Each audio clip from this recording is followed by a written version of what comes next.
गलियों में शाम जल्दी ढल जाती है, लेकिन उस एक छोटी सी सीलन भरी खोली में रोशनी देर रात तक जलती रहती थी।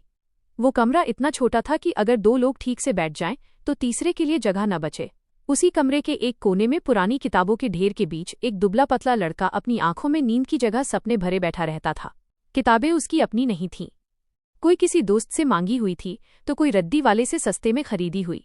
पन्ने फटे थे, लेकिन उस लड़के के लिए वे किसी खजाने से कम नहीं थे। कौन कह सकता था कि अभावों के अंधेरे में बैठकर शब्दों को टटोलने वाला वो लड़का एक दिन पूरे भारत के छात्रों के लिए उम्मीद की सबसे चमकदार किरण खान सर बन जाएगा। वो बचपन जहां खिलौनों की जगह जिम्मेदारियां थीं। उनका बचपन वैसा नहीं था जैसा फिल्मों में दिखता है। वहां गरीबी एक कड़वी सच्चाई थी, कोई कहानी नहीं। कई बार ऐसा होता कि स्कूल जाने का मन तो बहुत होता, लेकिन जेब में फीस के पैसे नहीं होते थे। घर के हालात ऐसे थे कि कभी कभी 2 वक्त की रोटी और 1 वक्त की पढ़ाई के बीच चुनाव करना पड़ता था। लेकिन उस लड़के की जिद चट्टान से भी मजबूत थी। उसने तय कर लिया था कि हालात चाहे जितने भी बुरे हों, पढ़ाई नहीं रुकेगी। जब पैसे नहीं होते तो वो अपनी पढ़ाई का खर्च उठाने के लिए छोटे मोटे काम कर लेता। उसके लिए शिक्षा कोई विकल्प नहीं, बल्कि जीवित रहने का एक तरीका थी। वर्दी का सपना और किस्मत का खेल। हर बच्चे की आंखों में एक सपना होता है। उनकी आंखों में फौज का सपना था। रगों में देशभक्ति का ऐसा जुनून दौड़ता था कि बस एक ही धुन थी, बॉर्डर पर जाकर देश की रक्षा करना। उन्होंने जी तोड़ मेहनत की। एनडीए, आर्मी, जहां भी मौका मिला दौड़ पड़े। सुबह की ठंड में पसीना बहाया, फिजिकल टेस्ट पास किए, लिखित परीक्षाओं में भी झंडे गाड़े। मंजिल बिल्कुल सामने खड़ी थी, बस एक कदम और फिर वर्दी उनकी होती। लेकिन किस्मत को शायद कुछ और ही मंजूर था। मेडिकल टेस्ट का दिन आया। एक पुरानी गंभीर चोट और कुछ अन्य कारणों ने उनके सपनों के महल को ताश के पत्तों की तरह बिखेर दिया। रिजेक्टेड, ये एक शब्द नहीं था, ये एक हथौड़ा था जिसने उनके दिल पर चोट की थी। सोचिए उस पल को जब आपका सबसे बड़ा सपना, जिसके लिए आपने बचपन से तैयारी की हो, वो हमेशा के लिए टूट जाए। कोई भी साधारण इंसान टूट जाता, बिखर जाता, शायद किस्मत को कोसते हुए हार मान लेता। लेकिन यहीं पर खान सर का जन्म हुआ। उन्होंने अपने आंसुओं को पोंछा और खुद से एक वादा किया, तारांकन, अगर मैं खुद सरहद पर जाकर देश की सेवा नहीं कर सकता तो क्या हुआ, मैं यहीं रहकर ऐसे हजारों फौजी तैयार करूंगा जो देश की ढाल बनेंगे। एक नई जंग की शुरुआत, 5 बच्चों से कारवां तक। रास्ता बदल गया था, लेकिन मंजिल अब भी वही थी, देश सेवा। उन्होंने पढ़ाना शुरू किया। शुरुआत बहुत मामूली थी।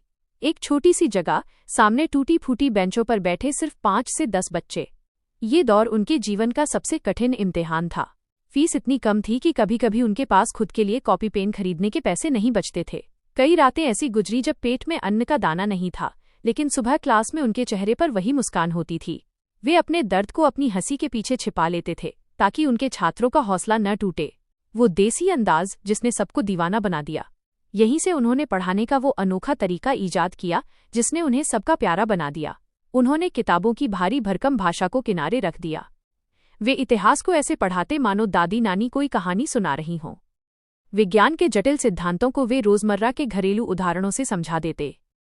भूगोल के नक्शे उनकी क्लास में बोरिंग लकीरें नहीं बल्कि मजाक और किस्सों का जरिया बन गए।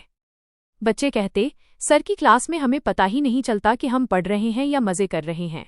वो सिर्फ शिक्षक नहीं थे, वो एक दोस्त, एक बड़े भाई बन गए थे जो अपनी देसी भाषा में जीवन का सार समझा रहे थे। जब एक क्लिक ने बदल दी दुनिया, यूट्यूब क्रांति। फिर एक दिन कुछ छात्रों ने उनसे कहा, तारांकन सर, आप इतना अच्छा पढ़ाते हैं, गरीब बच्चे जो पटना नहीं आ सकते वो आपसे कैसे पढ़ेंगे? आप ऑनलाइन क्यों नहीं पढ़ाते? बात दिल को लग गई। उन्होंने एक साधारण से फोन से वीडियो रिकॉर्ड करना शुरू किया। न कोई महंगा स्टूडियो, न कोई टीम, बस एक छोटा सा कमरा, एक व्हाइट बोर्ड और उनका वही पुराना जोश। शुरुआत में बहुत कम लोगों ने देखा, लेकिन सच्चाई और मेहनत की खुशबू को फैलने से कोई नहीं रोक सकता। उनकी ईमानदारी, उनका ठेठ अंदाज और विषयों को पानी की तरह सरल बना देने की कला लोगों को भा गई। देखते ही देखते कुछ 100 व्यूज लाखों में बदल गए। जिस खान सर को पटना की एक गली जानती थी, अब उन्हें पूरा हिंदुस्तान जानने लगा। आज का सच, आज खान सर का नाम किसी परिचय का मोहताज नहीं है। उनके कोचिंग सेंटर में हजारों छात्रों की भीड़ उमड़ती है। उनके वीडियो लाखों गरीब बच्चों के लिए मुफ्त शिक्षा का सहारा हैं। लेकिन अगर आप आज भी उनसे मिले तो आपको वही पुराना खान सर मिलेगा। इतनी सफलता के बाद भी उनके पैर जमीन पर हैं। वही साधारण कपड़े, वही सरल स्वभाव और छात्रों के लिए वही अटूट प्रेम।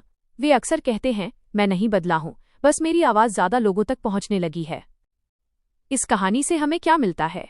खान सर की जिंदगी की यह किताब हमें सिखाती है कि आपकी वर्तमान स्थिति आपका भविष्य तय नहीं करती। अगर आपकी जेब खाली है तो इसे अपनी कमजोरी मत बनने दो, इसे अपनी ताकत बनाओ। अगर आपका कोई सपना टूट गया है तो रोने में वक्त बर्बाद मत करो, दूसरा रास्ता खोजो, शायद वो रास्ता तुम्हें उससे भी बड़ी मंजिल तक ले जाए। जब भी आपको लगे कि जिंदगी बहुत मुश्किल है और आप हारने वाले हैं तो पटना की उस तंग गली के उस लड़के को याद कर लेना। अगर वो कर सकता है तो आप क्यों नहीं।